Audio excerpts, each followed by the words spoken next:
नमस्कार, स्वागत है आपका संसद टीवी पर। मैं हूं मनोज वर्मा और आप देख रहे हैं हमारा खास कार्यक्रम cabinet this week. Cabinet this week में इस बार हम बात करेंगे प्रधानमंत्री किसान संपदा योजना की। केंद्र सरकार ने प्रधानमंत्री किसान संपदा योजना के तहत साल 2021 और 22 से 2025-26 की 15वीं वित्त आयोग चक्र अवधि के लिए कुल 6,520 करोड़ रुपए के बजट को मंजूरी दे दी है। यह मंजूरी केंद्रीय मंत्रिमंडल की बैठक में हुई, जिसकी अध्यक्षता प्रधानमंत्री नरेंद्र मोदी ने की। इस राशि में नई और मौजूदा परियोजनाओं को समर्थन देने के लिए 1,920 करोड़ रुपए की अतिरिक्त धनराशि भी शामिल है। यह योजना केंद्र सरकार के खाद्य प्रसंस्करण उद्योग मंत्रालय के अंतर्गत आती है, जिसका फायदा किसानों को मिलेगा। क्या है ये योजना और इसका फायदा किसानों को कैसे मिलेगा, इस विषय पर बात करने के लिए हमारे साथ इस समय जुड़े हुए हैं रंजीत सिंह जी, जो ज्वाइंट सेक्रेटरी हैं ministry of food processing industries में। रंजीत सिंह जी, आपका स्वागत है संसद टीवी पर। इस योजना के बारे में मैं आपसे विभिन्न पहलुओं पर चर्चा करूंगा, बात करूंगा, समझने की कोशिश करूंगा, लेकिन आइए उससे पहले सुनते हैं केंद्रीय मंत्री अश्विनी वैष्णव जी ने क्या कहा। प्रधानमंत्री कृषि संपदा योजना, हम सब जानते हैं कि किसानों के जीवन में परिवर्तन लाने के लिए प्रधानमंत्री श्री नरेंद्र मोदी जी ने एक के बाद इतने निर्णय लिए हैं। केवल इस तीसरी टर्म में निर्णय अगर सारे देखो तो 9 लाख करोड़ से ज्यादा के टोटल निर्णय। Decisions in the third term itself are more than worth 9 lakh crore rupees. Food processing के लिए प्रधानमंत्री कृषि संपदा योजना ये 2017 में स्टार्ट हुई थी और इसका सबसे बड़ा फोकस था जो फूड प्रोडक्शन है, उस फूड प्रोडक्शन के बाद में फूड प्रोसेसिंग पे ज़्यादा ध्यान दें। Cold storage, food processing, irradiation, laboratory में टेस्टिंग, सॉर्टिंग, पैकेजिंग करके वैल्यू एडिशन कैसे हो फूड में, उस पे सारा का सारा फोकस है इसमें, इस पूरे स्कीम में। और पिछले बजट में अनाउंस किया था कि 50 मल्टी प्रोडक्ट इरेडिएशन यूनिट्स होंगे और 100 फूड टेस्टिंग लैब्स नहीं खोली जाएगी। तो आज के इस कैबिनेट के फैसले में प्रधानमंत्री कृषि संपदा योजना का आउटले बढ़ा के 6,520 करोड़ किया गया, 6,520 करोड़ किया गया। और नए इरेडिएशन यूनिट्स और food testing labs 50 irradiation units and 100 food testing labs के लिए 1,000 करोड़ रुपीस का अलग से प्रावधान किया गया। रंजीत सिंह जी, मैं आपसे जानना चाहूँगा विस्तार से, क्योंकि हमारे दर्शक भी जानना चाहेंगे और किसान भाई भी जानना चाहेंगे और जो फूड प्रोसेसिंग इंडस्ट्री से जुड़े लोग हैं वो भी इस पूरी योजना के बारे में विस्तार से जानना चाहते हैं। क्या है प्रधानमंत्री किसान संपदा योजना और ये कब शुरू हुई थी? धन्यवाद मनोज जी, बहुत बहुत धन्यवाद आपका मेरे को यहाँ बुलाने के लिए और इस स्कीम को बड़ी ऑडियंस तक ले जाने के लिए। जी, प्रधानमंत्री किसान संपदा योजना वर्ष 2017 में शुरू की गई थी जी। 4वें फाइनेंस कमीशन साइकिल में आती थी। फर्स्ट टाइम उस समय इसमें जो प्रावधान किया गया था 6,000 करोड़ रुपए किया गया था। उसके बाद इस योजना को 15वें फाइनेंस कमीशन साइकिल में भी कंटिन्यू किया गया। फिर उस समय रीजनल जो एलोकेशन हुई थी हमारी 21-22 में वो 4600 करोड़ की हुई थी। अभी जो कल कैबिनेट का निर्णय हुआ है उसके आने के बाद हमारी इसका जो विस्तार हो गया है, अब टोटल जो एलोकेशन हो गई हमारी इसकी 5 साल के साइकिल में ये 6520 करोड़ पे पहुंच गई है जी। ये एक मैं बताना चाहूंगा सभी दर्शकों के लिए कि ये जो प्रधानमंत्री किसान संपदा योजना ये सेंट्रल सेक्टर अम्ब्रेला स्कीम है। इस अम्ब्रेला स्कीम के अंदर 6 डिफरेंट कंपोनेंट्स हैं जी, जिसमें से कि हम कोल्ड चेन सेटअप करने के लिए सब्सिडी प्रदान करते हैं, एग्रो प्रोसेसिंग क्लस्टर्स बनाने के लिए कर देते हैं, stand alone food processing units को हम अनुदान सपोर्ट प्रोवाइड करते हैं, फूड टेस्टिंग लेबोरेटरीज को हम सपोर्ट प्रोवाइड करते हैं और इसके अलावा research and development in the खाद्य प्रसंस्करण को आगे बढ़ाने के लिए, इस इंडस्ट्री को आगे बढ़ाने के लिए इंडस्ट्री एंड एकेडमिया का पार्टनरशिप के द्वारा जो रिसर्च प्रोजेक्ट हमारे सामने लाए जाते हैं उनको भी सपोर्ट करते हैं। जी, रंजीत जी, अगर मैं जानना चाहूं कि प्रधानमंत्री किसान संपदा योजना के लिए कौन पात्र है, कौन से संगठन इसके लिए पात्र हैं, कौन लोग इसका फायदा उठा सकते हैं, किन लोगों को क्या मदद मिल सकती है? बहुत ही अहम प्रश्न आपने किया है। इसके लिए ये एक central sector demand driven scheme है, जिसमें जो सारी अनुदान सीधी सब्सिडी जो है वो जो एंटिटीज हैं, प्रोजेक्ट इंप्लीमेंटिंग एजेंसी हम उनको कहते हैं, सीधी उनको उनके खाते में, उनके बैंक अकाउंट में ट्रांसफर की जाती है। जो इसका एप्लीकेशन का प्रोसेस है वो सारा ऑनलाइन है। एक हमारा मंत्रालय का संपदा किसान संपदा पोर्टल है जी। जब भी हमें प्रपोजल इनवाइट करने होते हैं, जैसे फंड्स की अवेलेबिलिटी होती है, उस पे हम expression of interest call for करते हैं संपदा पोर्टल के थ्रू। जो भी इंटरेस्टेड लोग होते हैं, जिसमें प्राइवेट इंडिविजुअल्स हैं, entrepreneurs, individual entrepreneurs, partnership, proprietorship firms, partnership firms, listed companies, FPOs, self help groups, government की अन्य कई सारी ऑर्गेनाइजेशंस हैं, स्टेट इंडस्ट्रियल कॉर्पोरेशंस हैं, उन्होंने अगर कोई प्रोजेक्ट लगाना है तो वो सारे पात्र हैं इसके लिए। जो सब्सिडी का हमारा पैटर्न है, सब्सिडी हम देते हैं इसको 35% और 50% तक की लिमिट है ऑफ द एलिजिबल जो प्रोजेक्ट कॉस्ट होता है। एलिजिबल प्रोजेक्ट कॉस्ट में मोटे तौर पे मैं बताऊंगा कि जो टोटल प्रोजेक्ट कॉस्ट है उसमें से लैंड कॉस्ट को निकाल दिया जाता है जी। तो लैंड कॉस्ट छोड़ के जो बाकी का कॉस्ट है, mainly plant and machinery and उसके लिए जो टेक्निकल सिविल वर्क रिक्वायर्ड होता है, उसका 35% सामान्य एरियाज के लिए, 50% स्पेशल कैटेगरी एरियाज, जो स्पेशल डिफिकल्ट एरियाज हैं, जैसे हमारा नॉर्थ ईस्टर्न स्टेट्स हैं, J&K है, हिमाचल है, प्लस जो SC/ST कैटेगरी के प्रमोटर्स हैं, एफपीओज हैं, उनके लिए जो लिमिट है सब्सिडी की वो 50% तक जाती है जी। इसके साथ ही हमारी डिफरेंट जो कंपोनेंट स्कीम्स है, उसमें से एक कैपिंग की हुई है कि मैक्सिमम ग्रांट कितनी दे सकते हैं, जिसमें cold chain, food irradiation, agro processing clusters and operation greens, इसमें जो कैपिंग है मैक्सिमम सब्सिडी 10 करोड़ तक की दी जाती है। जो हमारी यूनिट स्कीम है for creation and expansion of food processing and preservation capacities, उसके लिए जो कैपिंग है वो 5 करोड़ के ऊपर है जी। रंजीत जी, प्रधानमंत्री नरेंद्र मोदी जी और जो केंद्र सरकार है वो लगातार इस बात को विभिन्न मंचों से कहती रही है कि किसानों की आय बढ़ाना सरकार का लक्ष्य है और बीते वर्षों में न्यूनतम समर्थन मूल्य के जरिए किसानों की आय को बढ़ाने की कोशिश की भी गई है। प्रधानमंत्री किसान संपदा योजना जो है वो किस तरह किसानों की आय को बढ़ाने का काम करती है या करेगी? इसके लिए तो ये बहुत ही अहम है जी। हमारे आपने पढ़ा होगा, बहुत सारी रिपोर्ट्स भी हैं जिसमें हमारे किसान के 2-3 तरीके से जो है लॉस होता है। एक तो पोस्ट हार्वेस्टिंग लॉसेस होते हैं काफी सारे, स्पेशली जो हाईली पेरिशेबल, जो बहुत ही जल्दी जिनकी शेल्फ लाइफ कम है, जैसे ताजे फल हैं, सब्जियां हैं, दूध है, इनकी शेल्फ लाइफ बहुत कम है। अगर इमीडिएटली उनको हार्वेस्ट के बाद प्रॉपरली कोल्ड चेन में या कोल्ड स्टोर में या प्रोसेसिंग में रखा ना जाए तो उसको बहुत सारा नुकसान हो जाता है किसानों का। तो इसके जरिए हम क्या करते हैं कि हम फील्ड से लेके जैसे ही हार्वेस्टिंग हो जाती है उसके बाद ही इंफ्रास्ट्रक्चर को सपोर्ट करते हैं, जिसमें कोल्ड स्टोर भी आ जाता है, कोल्ड चेन्स भी आ जाती हैं, उसमें प्रोसेसिंग भी आ जाती है। तो उससे एक तो वो लॉस कम हो जाता है।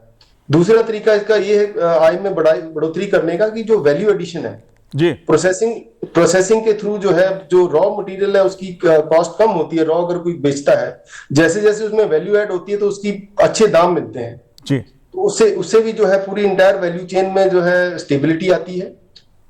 दूसरी एक और बड़ा अहम मुद्दा है जो कि हमारा कृषि का जो भी एक बाय नेचर ऐसी है कृषि का जो धंधा है कि उसका एक ही साथ जो है उसकी सोइंग होती है क्रॉप की और एक ही साथ वो पक जाती है जी। उसके चलते मार्केट में बहुत सारे ग्लट की सिचुएशन आ जाती है, फिर किसानों के जो दाम मिलता है बहुत नीचे चला जाता है। अगर हमारे पास अच्छी वैल्यू चेन डेवलप होगी, अच्छी प्रोसेसिंग, अच्छी स्टोरेज कैपेसिटी होगी, तो क्योंकि जो फैक्ट्री है, जो फूड प्रोसेसिंग यूनिट है, उसको तो पूरे साल के लिए रॉ मटेरियल इकट्ठा करना है, तो वो सारा रॉ मटेरियल लेके अपने स्टोर कर लेंगे, उसको प्रोसेस करेंगे, वैल्यू ऐड करेंगे, ताकि उसके साथ जो है उनका मार्केट में स्टेबिलिटी रहेगी, प्राइस बहुत ज्यादा नीचे नहीं गिरेगा जब फार्मर हार्वेस्ट करता है। और कंज्यूमर साइड पे उसको अच्छी क्वालिटी का, कंज्यूमर को एक पूरी अवेलेबिलिटी रहेगी अच्छी क्वालिटी के प्रोड्यूस की जी। तो इस तरीके से जो है, जो सारी वैल्यू चेन में स्टेबिलिटी लाने के लिए प्रसंस्करण का एक बहुत ही अहम योगदान है जी, एक सप्लाई चेन के आधुनिकीकरण का मुद्दा भी बड़ा महत्वपूर्ण है और यह माना जा रहा है कि प्रधानमंत्री किसान संपदा योजना जो है उससे सप्लाई चेन का जो आधुनिकीकरण है वो होगा। किस तरह से आधुनिकीकरण होगा, किस तरह से फायदा होगा? जैसे कोल्ड चेन है जी, तो कोल्ड चेन जो हमारी स्कीम है integrated cold chain and value addition infrastructure, उसका पूरा नाम है। तो उसमें हम क्या सपोर्ट करते हैं, सिमिलरली ऑपरेशन ग्रीन्स है जो फ्रूट्स एंड वेजिटेबल्स के लिए है, तो उसमें हमारी पूरी सप्लाई चेन के हम सपोर्ट करते हैं। जो भी एंटरप्रेन्योर अपनी end to end supply chain setup करना चाहता है वो फार्मर से हार्वेस्ट करेगा, फार्मर से प्रोक्योर करेगा, उसको एक छोटे लेवल के कोल्ड स्टोरेज बनाएगा, वहां से उसको रेफ्रिजरेटेड ट्रांसपोर्टेशन चाहिए जो कूल चेन मेंटेन रहे, फिर जाके उसकी जो बल्क जहां पे प्रोसेसिंग फैसिलिटी होगी वहां पे प्रोसेसिंग के लिए सपोर्ट होगी, फिर उसको जो डिस्ट्रीब्यूशन है up to the retail chain तक हम पूरा सपोर्ट करते हैं। तो इसके चलते कहीं भी बीच में लॉस होने का चांस जो है वो बहुत ही कम हो जाता है। जी। इसके अलावा जो जैसे अभी जो कल कैबिनेट द्वारा अप्रूव की गई है multi product food irradiation unit, इनका भी बहुत ही अहम योगदान रहेगा इसकी प्रिजर्वेशन कैपेसिटीज बढ़ाने के लिए, और इसमें जो इसकी शेल्फ लाइफ है बढ़ जाती है। जैसे मैं अगर अनियन की बात करूं, उसमें अनियन में एक प्रॉब्लम आती है, स्प्राउट बहुत जल्दी होते हैं, तो अगर हम इरिडेशन ट्रीट कर देते हैं तो उसकी जो स्प्राउटिंग है वो कम हो जाती है, तो उसके चलते उसका लॉस नहीं होता है। जी, रंजीत जी, अगर बात की जाए देश की अर्थव्यवस्था की और प्रधानमंत्री किसान संपदा योजना के जरिए यह माना जा रहा है कि निर्यात को बढ़ावा मिलेगा, निर्यात को बढ़ावा किस तरह मिलेगा, क्या लक्ष्य है और किस तरह देश की अर्थव्यवस्था को इस योजना से फायदा होगा? कई तरीके हैं इसमें जी। इसको जैसे हमारी अर्थव्यवस्था है एक्सपोर्ट्स के लिए बहुत ही इंपॉर्टेंट है। फिर मैं फूड इरिडेशन पे आता हूँ। Food irradiation is one phytosanitary treatment जो कि वाइडली एक्सेप्टेड है बहुत सारे कंट्रीज में, और कई सारे प्रोडक्ट्स हैं जो उसको इरिडेशन ट्रीटमेंट के बाद फाइटोसैनिटरी कंडीशन उनकी सेटिस्फाई कर लेते हैं ताकि उसके साथ कोई इंसेक्ट या कोई डिजीज ना कैरी करें दूसरे देश में। तो उसके साथ अभी हम जो कर रहे हैं, कई सारे हमारे यूनिट्स ऑलरेडी हैं जहां पे मैंगो का जो एक्सपोर्ट हो रहा है बाहरले कंट्रीज में, जैसे कि यूएस है, ऑस्ट्रेलिया वगैरह है, अनार का एक्सपोर्ट हो रहा है, तो इरिडेशन के ट्रीटमेंट के बाद हो रहा है। दूसरा जो हम एक बड़ा अहम रोल है फूड टेस्टिंग लेबोरेटरीज का है जी, क्योंकि आप जानते हैं कि जैसे ही कोई अगर हमें भी फूड कोई बाहर से कोई चीज इंपोर्ट करनी है तो उसको क्वालिटी के स्टैंडर्ड पे पूरा उतरना चाहिए। वो क्वालिटी कैसे कौन अश्योर करेगा, कैसे हम एश्योरेंस लेते हैं कि हाँ वो जो मेरे पास प्रोड्यूस आ रहा है कंज्यूमर के पास जा रहा है वो प्रॉपर क्वालिटी का है। It is tested based on the reports. जो लेबोरेटरी फूड अच्छी क्वालिटी की high and food testing labs हैं, रिकॉग्नाइज्ड लैब्स हैं, एनएबीएल एक्रेडिटेशन होना चाहिए, एफएसएससी द्वारा एक्रेडिटेड होना चाहिए, उनका जो रिपोर्ट्स आती हैं उसके बेस पे कोई भी है उसकी एश्योरेंस लेता है कि हाँ जी इसमें जो है गुणवत्ता है जो कि ह्यूमन के लिए फिट है और उसमें कोई ऐसा हार्मफुल वो नहीं है। तीसरा जो हमारा इंफ्रास्ट्रक्चर के ऊपर एम्फोसिस है जी, जो हम यूनिट सपोर्ट कर रहे हैं food processing and value addition के, भले वो स्टैंड अलोन यूनिट्स हो, जाओ एग्रो प्रोसेसिंग क्लस्टर के साथ हो, जाओ मेगा फूड पार्क्स के अंदर हो, सभी में यह है कि आपका जो रॉ को एग्रीकल्चरल कम्युनिटी को इन रॉ फॉर्म ट्रांसपोर्ट करना बहुत ही डिफिकल्ट है। और प्लस उसमें दूसरा पहलू ये भी कि जो वैल्यू एडिशन है वो हमारे यहाँ ही हुए ताकि जो भी हम एक्सपोर्ट करें प्रॉपर राइट टू कंज्यूम या राइट टू कुक ऐसा पैकिंग करें ताकि जिस भी देश में जाए वहां पे जाके केवल कुकिंग ही हो सीधी, उसमें कुछ और वैल्यू एड ना करना पड़े, उनको कोई और उसमें प्रोसेसिंग ना करनी पड़े। तो उसका बेनिफिट ये रहता है कि जो जितनी एम्प्लॉयमेंट क्रिएशन होगी वो हमारे देश में होगी rather than going out raw material बाहर भेजें और वहां जाके वैल्यू एडिशन हो और फिर वो कंज्यूमर के पास पहुंचे।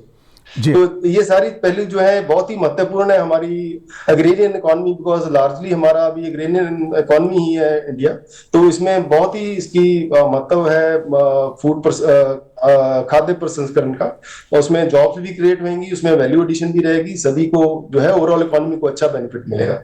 जी, रंजीत जी, किसानों को उनकी फसलों के लिए बेहतर मूल्य मिले और बाजार उपलब्ध हो, इसकी कोशिश की जाती है सरकार की तरफ से भी। जाहिर सी बात है प्रधानमंत्री किसान संपदा योजना है उसके जरिए भी ये दो लक्ष्य प्राथमिकता में है सरकार की मिनिस्ट्री की।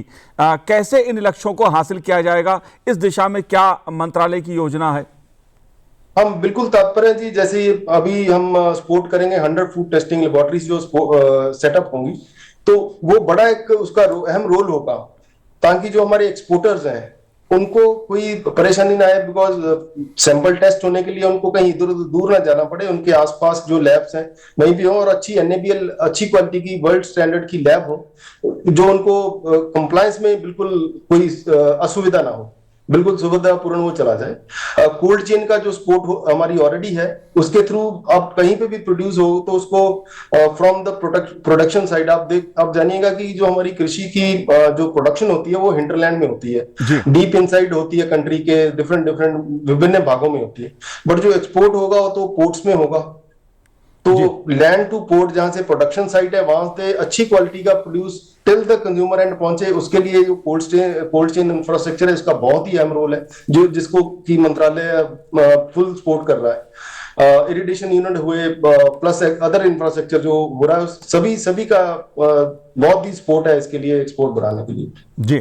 प्रधानमंत्री किसान संपदा योजना के लिए रंजीत जी, किसी व्यक्ति को, किसान को या संगठन को कौन से जरूरी दस्तावेज जरूरी होंगे, उसके लिए आवश्यकता होगी? उसके लिए अगर हमें सब्सिडी देने के लिए किसी को अप्लाई करना है तो पहली बात तो पूरी जानकारी हमारी वेबसाइट पे अवेलेबल है जी। संपदा पोर्टल पे भी वो अवेलेबल है, बड़ा यूजर फ्रेंडली पोर्टल बनाया हो जहां से आप बन सकते हैं। बट वो स्टार्टिंग पॉइंट थोड़ा, क्योंकि ये बड़े प्रोजेक्ट होते हैं इसलिए थोड़ी सी टेक्निकल एक्सपर्टीज चाहिए। तो जो नॉर्मल एरियाज में जो हम सपोर्ट करते हैं, मिनिमम प्रोजेक्ट साइज जो है वो कम से कम 3 करोड़ का होना चाहिए एलिजिबल प्रोजेक्ट कॉस्ट, और जो डिफिकल्ट एरियाज है वहां पे 1 करोड़ की एलिजिबिलिटी होती है उसकी। उसको जो है अपनी जो टोटल प्रोजेक्ट कॉस्ट है, किसी भी बेनिफिशियरी है, इंटेंडेड बेनिफिशियरी, उसको 20% अपनी मिनिमम इक्विटी नॉर्मल जो एरियाज है, और 10% equity difficult areas plus SC ST promoters FPOs 10% equity अपनी उसमें शो करनी पड़ेगी। 20% का bank loan in the normal areas and term loan from scheduled bank, and 10% from difficult areas, और प्लस हमारी 35% की ग्रांट रहती है। ये उसको DPR में बनाना पड़ेगा, फिर शेड्यूल्ड कमर्शियल बैंक द्वारा उसका अप्रेजल करवा के, अप्रेजल नोट आता है, बैंक की सैंक्शन आ जाती है, वो लग जाएगी साथ में। प्लस उनको अपना नेटवर्थ के लिए कुछ डॉक्यूमेंट्स जो है, जो भी उनका नेटवर्थ है, company existing company partnership form है तो उनको अपनी बैलेंस शीट सबमिट कर देनी होगी, ताकि उसकी जो एक प्रोजेक्ट की स्ट्रेंथ है उसको जांच लिया जाए। तो ये सब चीजें हैं जो उसकी रिक्वायरमेंट में है। जी। रंजीत जी, आखिरी सवाल मेरा आपसे है कि किस तरह की फसलें या उत्पाद या प्रोडक्ट्स इसके लिए आवश्यक होंगे? किसान किस तरह की मतलब खेती बाड़ी करें, किस तरह के उत्पादों का उत्पादन करें, कौन सी फसलों पर फोकस करना चाहिए? क्या सलाह देंगे आप किसानों को? हाँ, मैं तो जी, मेरा फूड प्रोसेसिंग को लेके है। एज फार एज द किसान संपदा योजना इज कंसर्न, हम सभी प्रोडक्ट्स अक्रॉस द लाइन, सभी प्रोडक्ट्स के लिए सपोर्ट करते हैं, जो हमारी मंत्रालय का मैंडेट है, चाहे वो सीरियल्स हो, ऑयल सीड्स हो, पल्सेस हो, चाहे वो फ्रूट्स वेजिटेबल्स हो, चाहे वो डेयरी हो, चाहे वो पोल्ट्री हो, मीट इंडस्ट्री हो, ऑल सेक्टर्स, सभी सेक्टर जो एग्रीकल्चर के, फिशरीज हो, मरीन हो, आई मीन श्रिम्प का आजकल बहुत अच्छा चल रहा है, टचवुड इंडिया ने अच्छा किया, एक्सपोर्ट्स भी अच्छे हो रहे हैं, तो श्रिम्प को भी हमने पूरा सपोर्ट किया। तो तमाम सभी प्रोडक्ट्स यहाँ पे अवेलेबल हैं। तो किसान तो जो जहाँ पे उनका वातावरण है, जैसा क्लाइमेट है, उसके हिसाब से जो भी फसल अच्छे से उगा सकते हैं, तो सभी फसलों के लिए हमारे यहाँ पे सभी क्रॉप्स के लिए, प्रोडक्ट्स के लिए सपोर्ट जो है वो अवेलेबल है PM किसान योजना के अंदर। जी रंजीत जी, आपने प्रधानमंत्री किसान संपदा योजना के बारे में विस्तार से बात की, हर पहलू की जानकारी दी। उम्मीद है इस योजना से किसानों को फायदा होगा, किसानों की आर्थिक आय बढ़ेगी। संसद टीवी से बात करने के लिए आपका बहुत बहुत शुक्रिया, बहुत बहुत धन्यवाद हमसे बात करने के लिए। धन्यवाद जी, धन्यवाद मनोज जी, बड़ा अच्छा लगा आपसे बात करके। थैंक यू वेरी मच जी। तो आज इस कार्यक्रम में इतना ही, मुझे दीजिए आज्ञा, नमस्कार।